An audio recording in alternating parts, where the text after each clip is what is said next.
What would you do if the stray cat you rescued transformed into a beautiful girl who refused to leave your apartment? Meet Natsu Iori, a lonely 30-something supermarket manager who finds comfort in cats because human relationships have only brought him disappointment and exhaustion. One night, he takes in a black cat named Mi-chan, desperate for the warmth and simplicity only a pet can provide. But when morning comes, he wakes up to find a stunning 17-year-old girl with long black hair lying beside him, wearing nothing but the same red ribbon his cat had around its neck. She claims to be a Catgirl, a creature who lives as human by day and transforms into a cat each night, and she has decided that Iori is the one she wants to stay with, whether he agrees or not. Now, Iori must navigate life with Mi, a girl who acts exactly like a cat, selfish, demanding, affectionate on her own terms, and completely shameless about invading his personal space. She refuses to leave, insisting that he needs her, that his life will be better with her in it. But Mi-chan is hiding a devastating secret.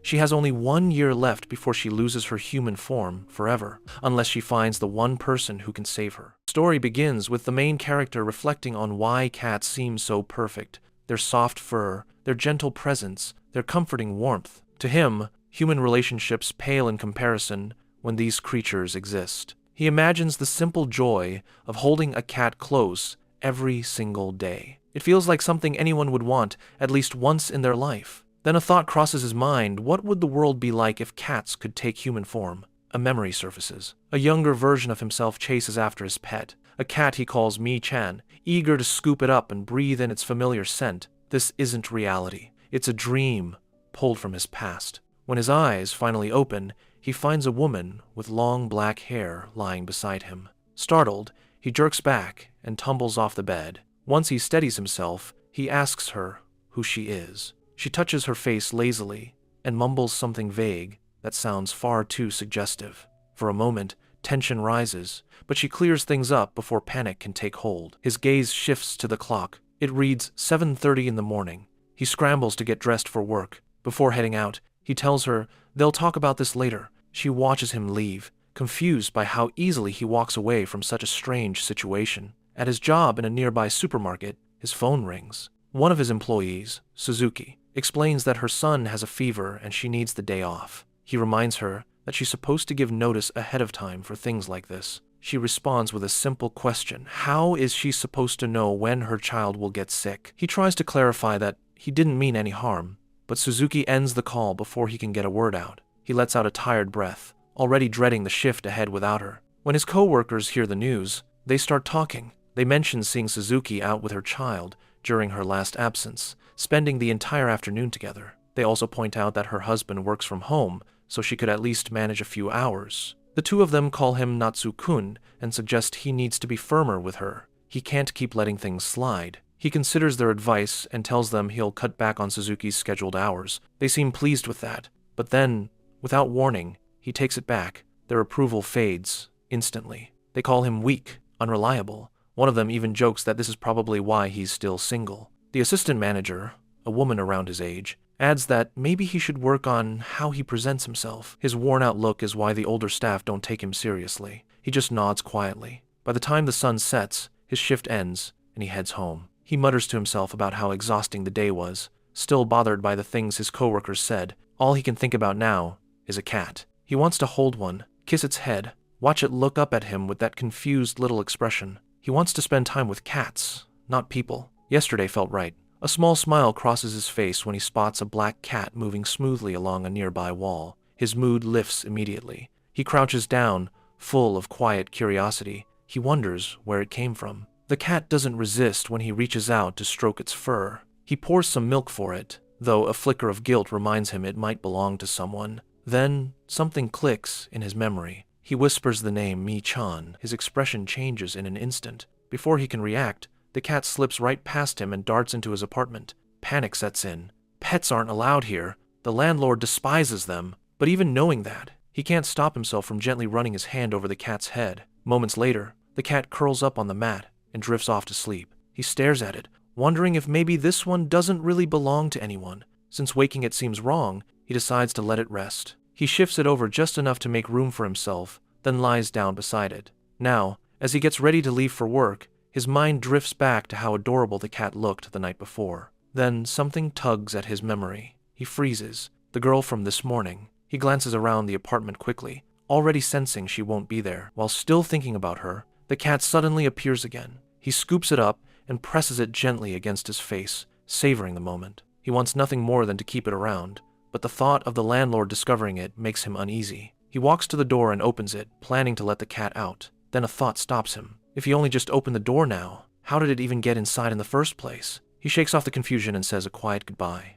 Just as he starts to go, the cat looks up at him with wide, glistening eyes. It's enough to stop him completely. Outside, the air is cold, and the streets are already dark. He pictures her wandering alone, possibly getting hit by a passing car. She's also striking to look at, which only adds to his worry. Someone obsessed with cats might try to take her. He crouches down and quietly warns her to stay silent. The landlord lives just upstairs on the second floor. The cat seems to understand and settles down without a sound. His thoughts drift back to the mysterious woman from earlier. Maybe she was trying to scam him. Even if he didn't let her in himself, he might have done it without realizing. Still half asleep, he wishes he'd had the chance to speak with her properly. He forces his focus back to work. He knows he can't make everyone happy, and the job will only get harder. Even though he told the other part-timers he'd cut back Suzuki's hours, he's choosing to let it go this time. She has a family to support. If her child is truly sick, punishing her feels wrong. He tells himself there has to be a reason behind her actions, even if some of it might not be completely true. While he's still thinking it over, the black cat suddenly leans forward and licks his face, brushing across his lips. Caught off guard, he thanks her softly. The gesture reminds him of Mi-chan, who used to do the same thing. Assuming she's hungry, he prepares a bowl of nikum rice, mixed with miso soup and dried bonito flakes, and lets it cool. He sets it down in front of her, though a small voice in his head reminds him it's probably not wise to feed someone else's cat this much. The cat dives into the meal, drawn in by the bonito flakes he mentions getting from a wedding a while back. Once she finishes, they both head to bed. He feels a quiet satisfaction seeing a cat beside him for the second night in a row. It occurs to him that he slept unusually well the night before. Normally, he wakes up every couple of hours, and he wonders if her presence had something to do with it. His gaze falls on a small ribbon tied around the cat's neck. He feels like he's seen it somewhere before, but sleep overtakes him before he can place it. When morning comes, he wakes to a gentle warmth. He blinks and looks up to find the same woman from before, now wearing the exact ribbon the cat had on. His head is resting in her lap.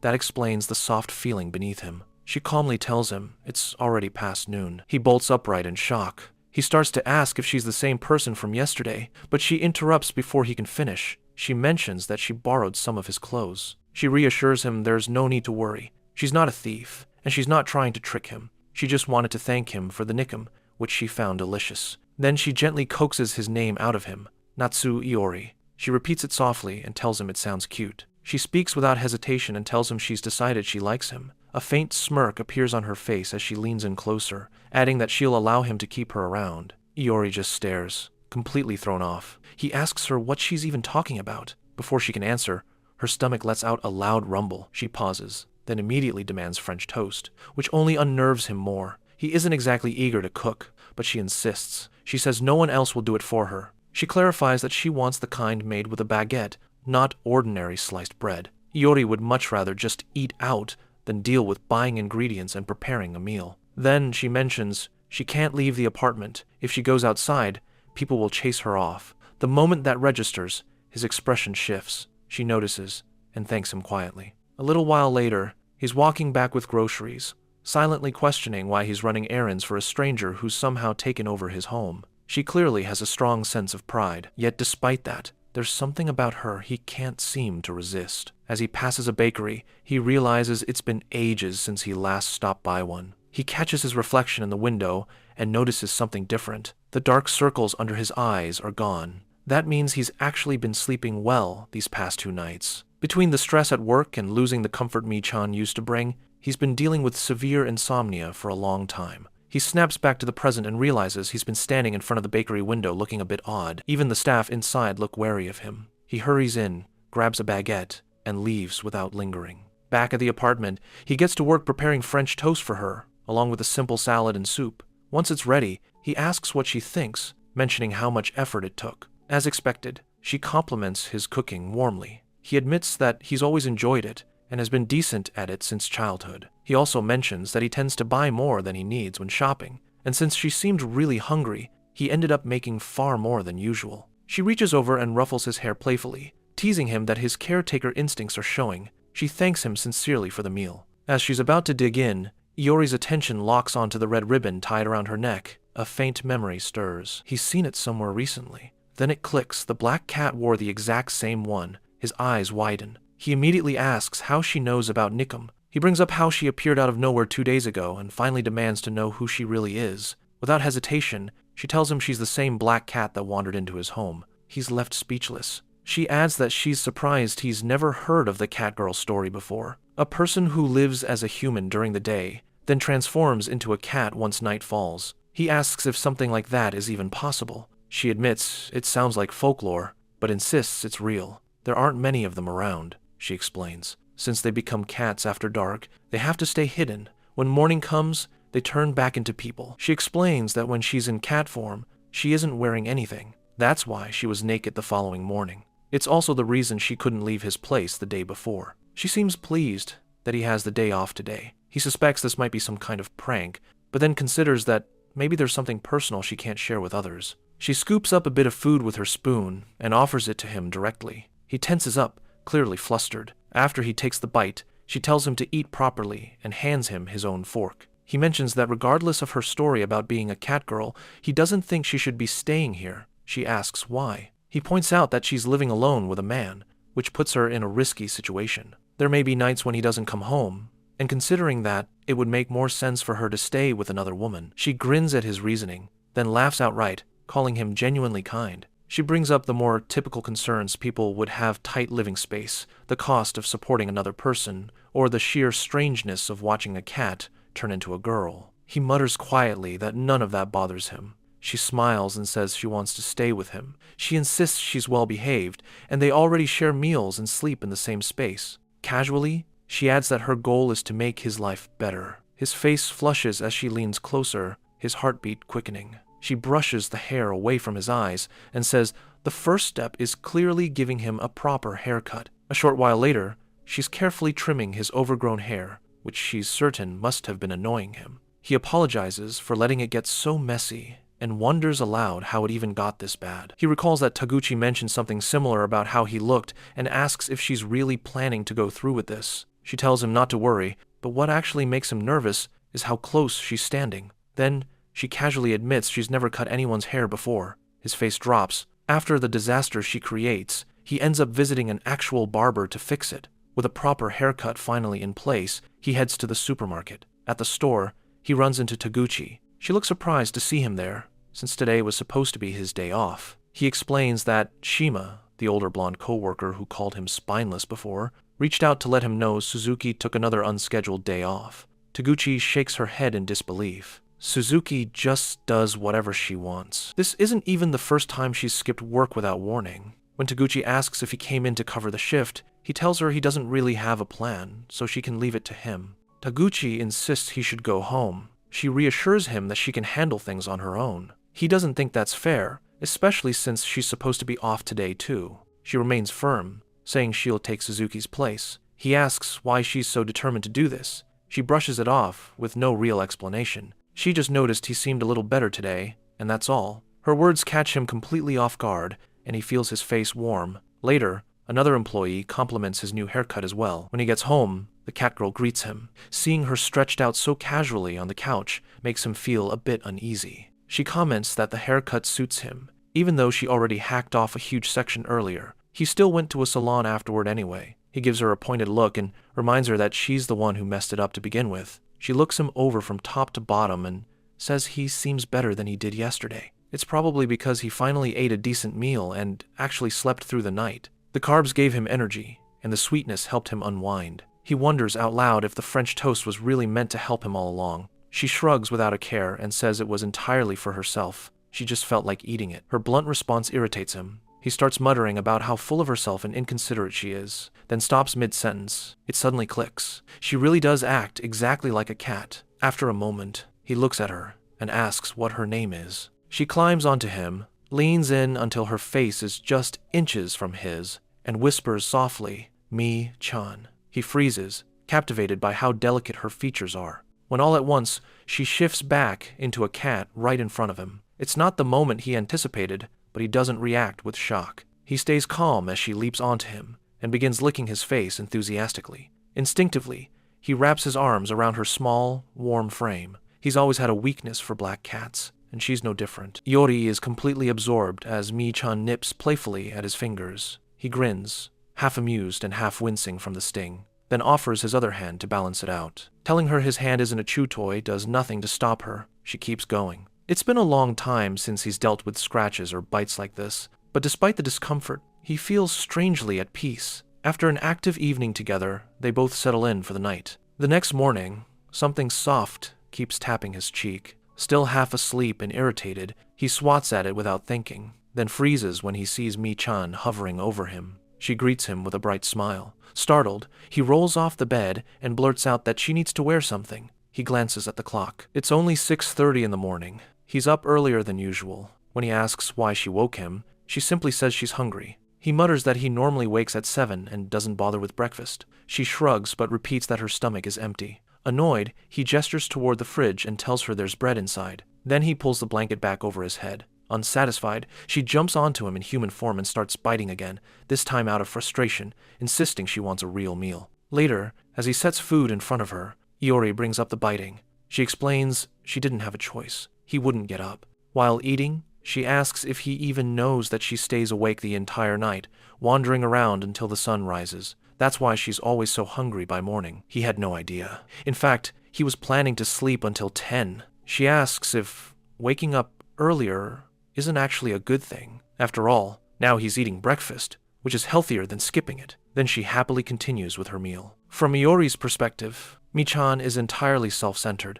doing whatever she pleases at her own rhythm. Human during the day, cat at night. She embodies what a catgirl truly is. He never agreed to share his home with a person. Mi-chan, the cat, was one thing, but now she's here in human form, still the same creature. She catches him mumbling under his breath and reminds him that the cat and the girl are the exact same being. Noticing how differently he treats her when she's human, she teases him about it. Not long ago, he was perfectly happy playing with her, even when she scratched and bit him. He argues that cats are adorable no matter what they do. That's just how it works. With a mock pout, she insists her human side is adorable too, but Iori stubbornly maintains that the cat version is cuter. Entertained, she keeps teasing him. The conversation shifts when he asks about her ribbon, wondering if it means she belongs to someone. She clarifies that the ribbon isn't a pet collar. It's there for protection, to keep her from being taken to a shelter.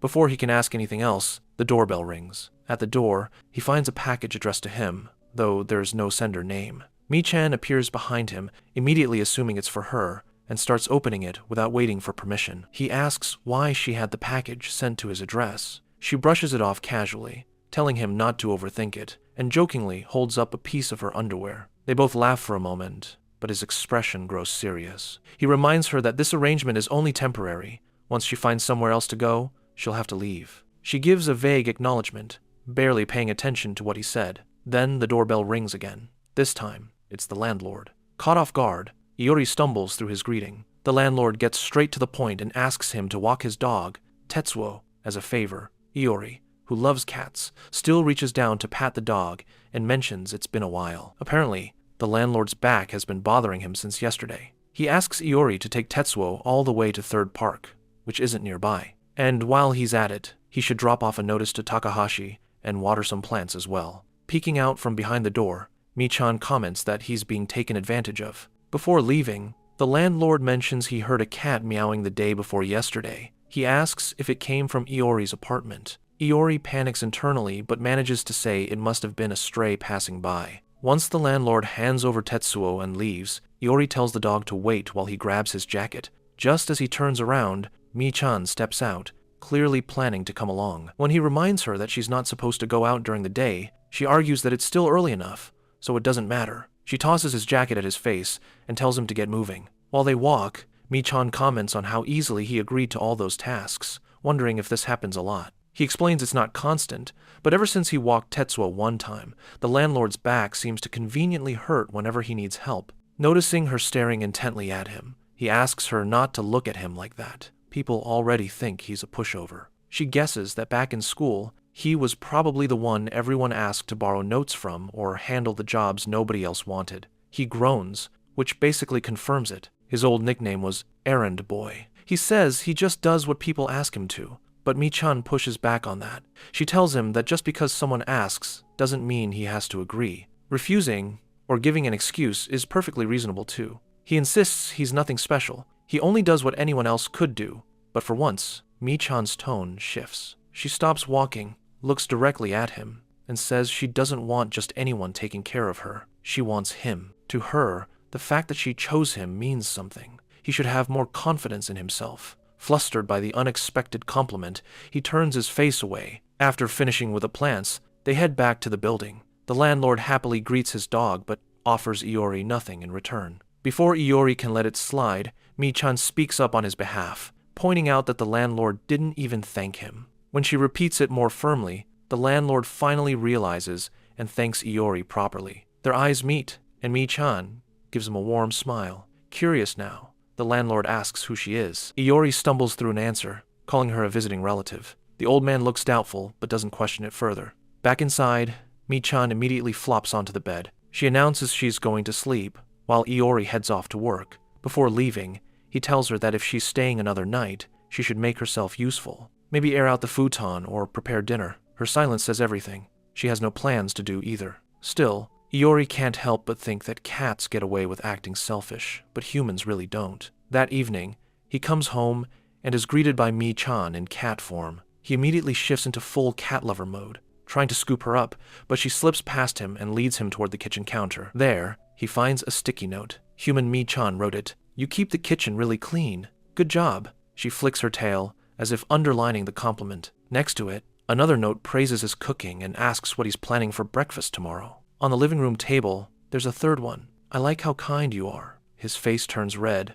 As if to reinforce the message, Mi-chan rubs herself against him warmly. Still blushing, he finally mutters, maybe her human side isn't so bad after all. Every night, Mi-chan begins her quiet routine, wandering beneath the stars. As soon as the sun rises, her body shifts back into human form. She pulls a shirt from Iori's closet, puts it on, and slips into bed beside him. Morning arrives with the usual commotion. Iori's voice cuts through the quiet, frustrated as he scolds her for getting into his bed again. Still groggy, she groans and wonders how he can be so awake this early. He gestures toward the sleeping bag he laid out the night before, reminding her it was meant for her. A brief flashback shows Iori digging through his closet and finding an old sleeping bag a friend left behind. He never thought he'd need it, but felt oddly glad he kept it. While setting it up, he noticed Mi-chan kneading the fabric, which made him smile softly. He had told her she was welcome to sleep on the bed as a cat. But once she became human, the sleeping bag was the rule. Back in the present, she shrugs and reminds him she never agreed to any of that. In fact, she suggests he should use it instead. When he reminds her it's his apartment, she brushes it off without concern. There's plenty of space on the bed, and besides, he should be grateful a beautiful girl is letting him share it. He snaps back that he's not grateful at all and doesn't need her speaking on his behalf. Deep down, he's just completely overwhelmed. Mi-chan seems entirely shameless and totally oblivious to how careless she's being. But maybe that's just the cat in her showing through. Suddenly, she throws a fit. He frowns and asks if she's a child, which triggers a new question in his mind. How old is she, anyway? She answers casually, 17. She also mentions she's on leave from school, so there's nothing to worry about. He freezes, then quickly raises his voice, warning her that if she sneaks into his bed one more time, she'll have to leave. No exceptions. She looks genuinely puzzled. Just moments ago, she was welcome in his bed as a cat, and now she's being treated like a trespasser. She points out the contradiction. He'll give up his pillow for her when she's a cat, but won't even let her share the bed when she's human. He fires back that cats are different. They're cute, and they don't come with legal complications. When she asks if she's not cute too, he dodges the question. That's not what this is about. Annoyed, she mutters that she's definitely a cute girl, even if he won't say it. Iori, trying to shift the mood, teases her with a threat. If she keeps pushing, she'll only get bread for breakfast. Calm and unbothered, she calls his name sweetly and asks for Nikum instead. And, just like that, he ends up making it for her before leaving for work. Later at the supermarket, he thinks back to how boldly she demanded Nikum earlier. In his eyes, she's the living definition of arrogance. For lunch, he eats a simple rice ball filled with dried fish and cheese, made from leftover Nikum. Humble, but it works. Midway through, His phone buzzes with a text from her. Confused about how she even got his number, he opens it. It's a photo of human Mi-chan. He frowns and sets the phone down, uninterested. A second message arrives. This time, it's a picture of cat Mi-chan. A grin spreads across his face. Without hesitation, he saves the photo and replies with a sticker, a cat giving a thumbs up with the caption, "This is the best." Shortly after, 2 employees walk into the staff room. One of them is Taguchi. They're talking about a newly stocked hairbrush. Cheap, effective, and apparently leaves hair looking shiny. Iori perks up at the mention, thinking it might be useful for Mi-chan. The other employee, a friend of Taguchi, freezes when she sees him eating. She's shocked. Up until now, she's only ever seen him drink water. What's more, it looks like a homemade lunch. Suspicious, she jokes that maybe he had a girl over last night. She goes on, claiming she saw him walking a dog with a beautiful black-haired girl. At least, she adds, relieved he's not involved in anything shady. Iori, finally fed up, sets the record straight. The girl wasn't a stranger he paid or his girlfriend, just a relative or someone he's helping out. She doesn't quite believe it. That girl was way too attractive to be related to someone like him. Back at home, Mi-chan is sulking. She can't believe Iori only responds to her cat form. All her life, people have called her cute friends, classmates, even strangers. But Iori only lights up around the cat version of her. Fuming, she decides to get back at him by eating the sweets he's been saving for himself. Later that evening, when Iori returns home, he finds Mi-chan fast asleep, curled up beside a plushie, her arms wrapped around it in a strangely endearing way. Something about the scene makes him pause. Quietly, he sits down beside her, unable to look away. Her long, dark hair spills over the pillow, catching the light in soft waves that highlight her features. His expression softens. Watching her sleep stirs something unexpected in him, a quiet warmth he hadn't anticipated. Almost without thinking, he reaches out and gathers a few strands of her hair, gently running his fingers through them before combing it with slow, careful strokes. As he continues, mesmerized, he finds himself remembering how smooth and shiny her fur is in cat form too. Is there a connection? He wonders. Either way, she clearly takes good care of herself. His thoughts drift to what his coworker said earlier, that she saw him walking a dog with a really pretty girl. Looking at her now, he can't deny it. Mi-chan really is beautiful. Then it hits him hard. Wait, this is a grown man in his 30s brushing the hair of a sleeping 17-year-old girl without her permission. He freezes in horror. The calm in the room shatters. This isn't okay. This is dangerous territory. Just as he's about to pull away, he notices food crumbs near her mouth. His eyes narrow. She ate everything. Under his breath, he mumbles, "She's really cute for a kid," not realizing that she's actually wide awake and blushing furiously under the blanket. What was that? Her heart pounds in her chest, face burning. Why does hearing that make me so stupidly happy? Right when she's about to sit up and make him say it again, her body starts glowing, and at the most inconvenient moment possible, she transforms back into a cat. Iori immediately switches into cat lover mode, crouching down and offering her some milk. Meanwhile, Mi-chan sulks internally, frustrated at the timing, but at least he noticed. He finally called her cute. Her ears perk up, only to flatten seconds later when he smiles and mutters, "If only Mi-chan could stay a cat forever." Her joy shatters. When night falls, she ignores the bed and quietly curls up in the sleeping bag instead, tail flicking in silent protest. Mi-chan is out on her nightly walk while Iori sleeps soundly. A fun fact about her, she can talk to other cats. A cat perched on a wall speaks up, clearly aware she's new to the area. He mentions he's seen her walking around at night, then introduces himself as Taru. Curious, he asks whose home she belongs to. She points toward Iori's apartment and says that's where she lives. Taru immediately recognizes the place. It's the apartment of the scary old man who once chased him off with a broom, along with a dog named Tetsuo. Mi-chan proudly shares that the person she lives with is actually very kind and even has a special spot for her, which Taru finds surprisingly nice. Suddenly, another cat catches Taru's attention. He calls her Maria. Mi-chan remembers her. She and Iori once saw Maria lounging on a car rooftop during a walk with Tetsuo. Iori had admired her elegant presence and wondered if she was part Norwegian forest cat. He tried petting her a few times but always got rejected. Still, he seemed captivated by her. Taru explains that Maria lives in a nearby house but frequently roams outside. Even he finds her charming.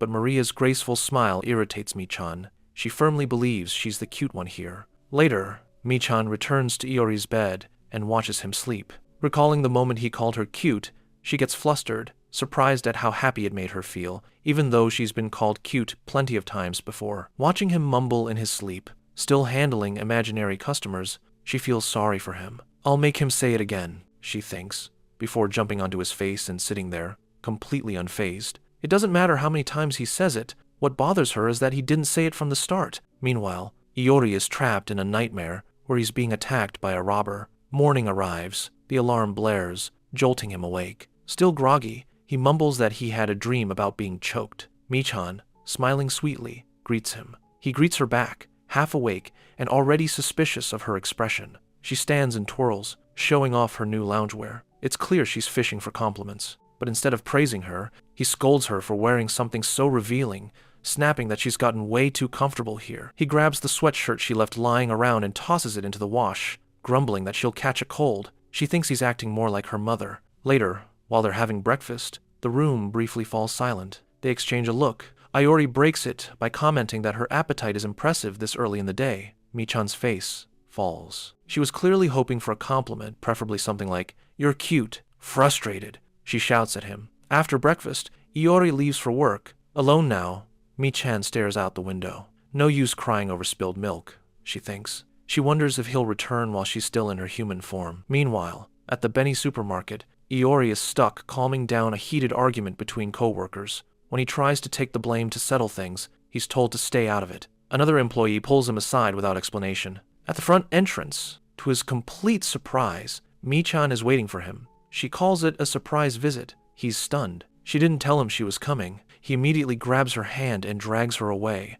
aware that the staff are watching them from behind the shelves. Outside, Michan proudly hands him a bag with taiyaki, which she bought at a discount. She mentions that she considered coming in her uniform but didn't have it in her bag. Still, she's confident her outfit is cute. But Iori's patience snaps. He scolds her, telling her not to come here again. He appreciates the gesture, but this isn't something she should be doing. She's confused, asking why it's a problem. He explains bluntly that it's a hassle. The part-time staff at the supermarket are notorious gossipers, and once rumors start, they're impossible to stop. Disappointed, Michan walks off. She ends up at a nearby park, venting to herself. Why am I acting like some clingy girlfriend? She wonders. Watching a mother play with her kids, she comes to a realization. Being cute isn't just about appearances. It's about bringing joy to someone. She asks herself what she really wants. She knows she's not good at housework. She can't cook well, and she doesn't even know how to use a washing machine. As she's thinking hard about what she can do for Iori, a stranger approaches her.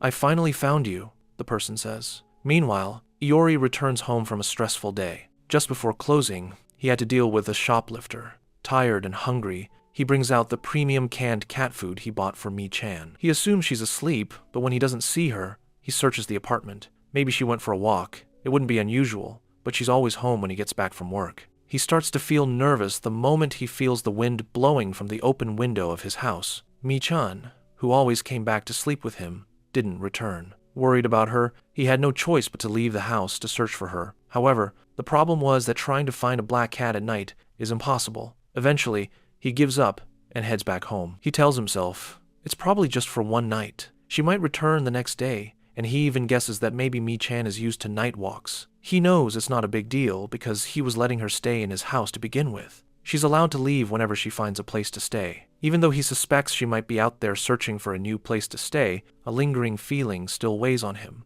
one he just can't shake. Worried, he searches online for why cats roam at night and learns that those without a safe daytime spot often look for shelter after dark, likely how Mi-chan found his place. Trying to sleep, he's haunted by her words. She didn't want just anyone, only him. Unable to rest, he lies awake until he hears her familiar footsteps, then leaps out of bed, heart pounding with relief. He looks at the window and sees her coming inside, but completely worn out. He quickly grabs a towel and begins cleaning her, alarmed by her shedding fur, leaf-covered body, and a painful-looking scratch above her right eye. What happened to your pretty face? He asks, then notices her injured paw covered in scars and scratches. As he gently wipes her wounds, wondering if he should take her to a vet, Mi-chan suddenly transforms into a human. Holding her hands, stunned, he hears her say with a smile, "Good morning." He grows flustered the moment he notices her and yells for her to climb down. She points out how unfair he's being, reminding him that he was the one who brought her there in the first place. He then begins treating the cuts on her skin with disinfectant,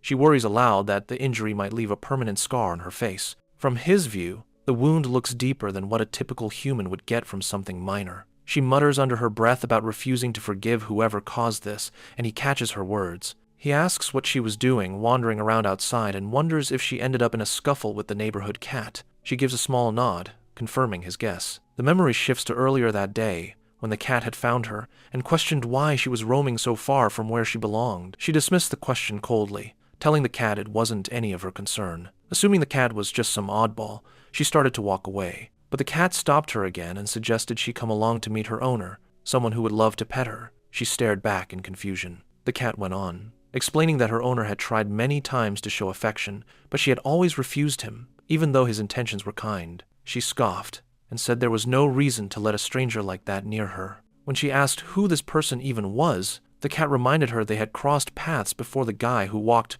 with the Shiba and the quiet girl with black hair. She recognized him as someone ordinary and unimpressive, refusing to go anywhere near him. With a confident expression, she told the cat she only had interest in men who were actually good-looking. The cat snapped immediately after hearing that remark. The cuts and bruises now covering her body show just how fierce their clash had been. After listening to the full story, he finds the whole situation absurd. He asks why she would even bother doing something like that, though he's also surprised to discover she can actually communicate with cats. She responds by saying she went through all of it because she thought it would make him happy. He lets out a tired sigh, realizing she put herself through that much trouble over something so trivial. He admits that he was worried about her. She looks at him in shock and asks if he stayed awake the entire night. He explains that she's always beside him by the time he falls asleep, but last night she wasn't there. He couldn't rest, lying awake, and wondering if something bad had happened to her. She smiles softly, lifts her arm toward his face, and says he really does care about her after all. She tells him he needs to take responsibility now and shower her with affection, since she plans to keep sleeping beside him every night. She adds with a grin that she knows she has quite the personality. When he glances at the time and sees it's already 6:45, he tells her a delivery is arriving early and he needs to leave right away to handle it. Before stepping out, he casually addresses her by the name she uses in human form and mentions that breakfast is waiting for her in the fridge. It takes a moment for his words to sink in, but then she suddenly jumps up, realizing he just called her by that name for the first time since seeing her like this. Outside the apartment, he leans against the wall trying to calm himself down, though his cheeks are still red. Back inside, she opens the fridge and spots her actual name written on the container of food he prepared. A small smile crosses her face. Her phone starts ringing shortly after. A familiar voice on the other end greets her warmly and asks how she's doing. She asks why the girl isn't at school, and the girl reminds her it's Sunday. She also mentions how she disappeared the day before, leaving her brother visibly upset because he only wanted to spend more time talking with her.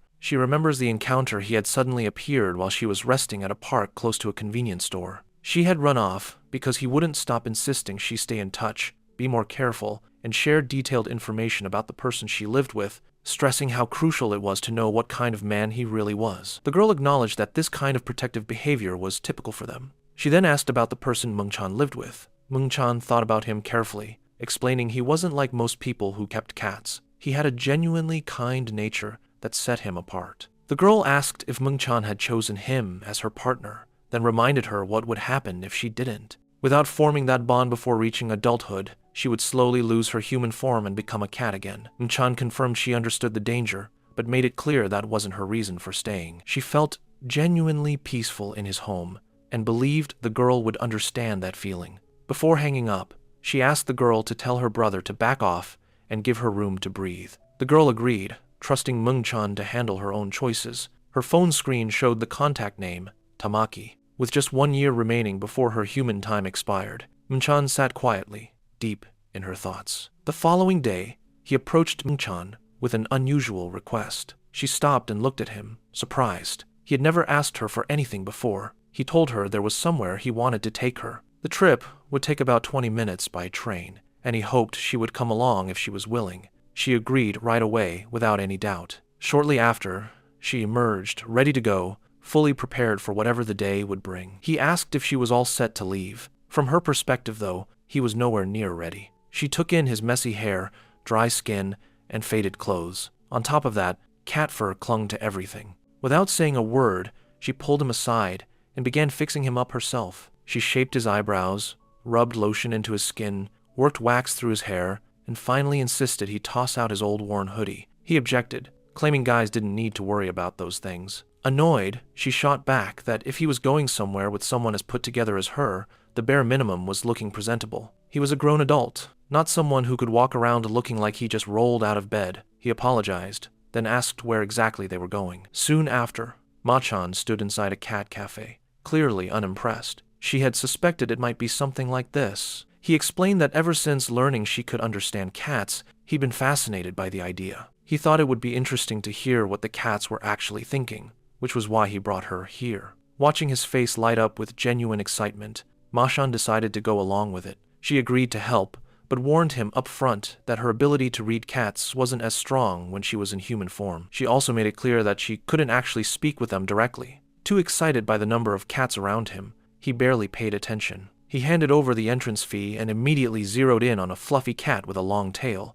Eager to know what was on its mind, he asked Ma-chan to tell him. She informed him bluntly that the cat had no interest in being petted. That didn't slow him down. He moved from cat to cat, and eventually his eyes grew wet with pure joy. He confessed he'd always been curious about this kind of place, but never felt brave enough to come alone. Now that he was finally here, he felt genuinely happy. He mentioned wanting to visit regularly, which irritated her. In her view, he already had a cat at home her. When she said as much, he looked completely stunned and fumbled to explain that it wasn't the same thing. At the same time, multiple cats began circling around Ma-chan, clearly interested in her. While they were still talking, a woman stepped over and introduced herself as Osato, the manager of the cafe. She pointed out that the cats hanging around them were all male, then joked with a smile that they were shallow creatures who couldn't resist a pretty face. She brought over the dessert toast they had ordered. The bread was shaped like a cat and came with small matching side dishes. It looked adorable and tasted just as good, and Ma-chan bit into it eagerly.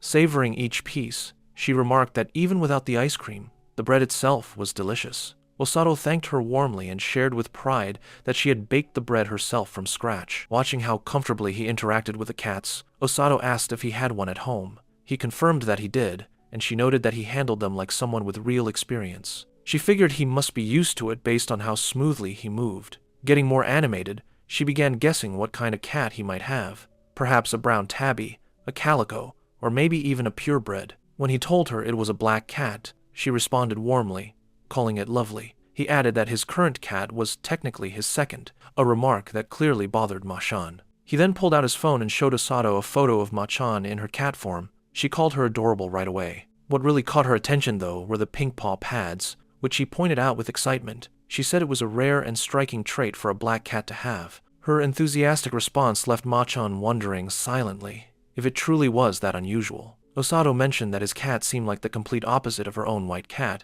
then showed him a picture for comparison. The two of them fell into an easy conversation about cats, their connection surprisingly smooth for people who had only just met. Before long, one of Osato's employees informed her that she had a phone call waiting. She apologized to both of them for interrupting their visit and told them to take their time and enjoy the rest of their stay. Later, while he was in the restroom, a staff member clearing their table struck up a casual conversation with Ma-chan. She asked what Ma-chan and the manager had been discussing earlier, mentioning it had caught her attention. She explained that Osato rarely spoke so comfortably with male customers, which made the interaction stand out to her. Not long after, Ma-chan told him, who was still happily surrounded by cats, that it was time to go. He agreed without complaint and stood up. As they headed toward the exit to pay, Osato called out to them from behind. They had left something behind. She picked it up and recognized it immediately as the ribbon Ma-chan always wore. After getting it back, he thanked her. Osato smiled warmly and told him he should visit again sometime. As they walked away, he called the cafe pure heaven. Every cat there had been adorable, and sitting among them while sipping coffee was one of the best experiences he could imagine. Ma-chan's face twisted with jealousy and frustration as she pointed out how much he seemed to enjoy talking with the manager. He admitted it had been fun, mostly because they both cared so much about cats, which made conversation easy. While she sulked quietly, Ma-chan remembered what the cafe worker had mentioned earlier about how unusually friendly the manager had been with him. Watching him light up while talking about cats, a thought crossed her mind. Anyone who genuinely loved cats couldn't be a bad person. Still visibly upset, Ma-chan stayed quiet as he continued. He confessed that a place as polished as that cafe normally made him uncomfortable, and no matter how curious he'd been, he never would have gone without her. That caught her off guard. At first, she tried to play it off like it didn't matter, but a small smile crept across her face, revealing just how pleased she really was. Even though he hadn't actually done anything wrong, she decided in that moment to let it go. If you liked the video, please drop a like and subscribe to stay tuned for the next part.